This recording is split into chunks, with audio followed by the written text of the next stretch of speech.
I'm trying not to make everything fall down over here.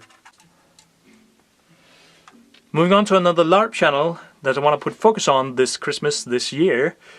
This LARP channel is LARPBEARD. And I'm not only putting focus on this channel because of the beard. This is a LARP channel from Israel?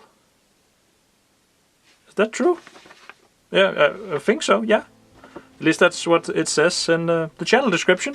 It's not the first place I think of when I'm thinking about LARPing, but awesome.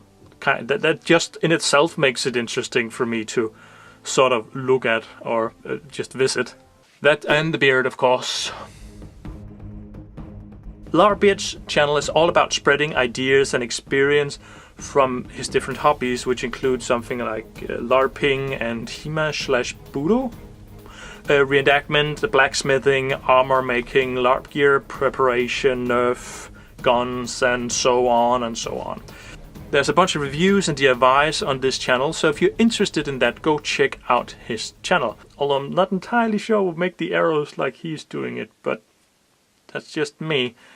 I'm gonna put the links down in the doodly-doo, which, in case you don't speak YouTube, that's the description, to his Instagram, his Tumblr, and his Facebook. And of course, there's also going to be a link for the YouTube channel. Duh. LARPBEARD's channel is one of those other LARP channels that's gone YouTube, so to speak. One of those other LARPers gone YouTube. So go over there, check it out. If you're a LARPer, if it sounds a bit interesting for you, if I piqued your interest just a little bit, go over there and check his channel out. Otherwise, I'm going to see you LARPers here tomorrow. Bye. You can subscribe to LARPBEARD's channel right here, and you can watch one of his videos right up there. Or here. It's on the video. Just click on the video, then you get to it.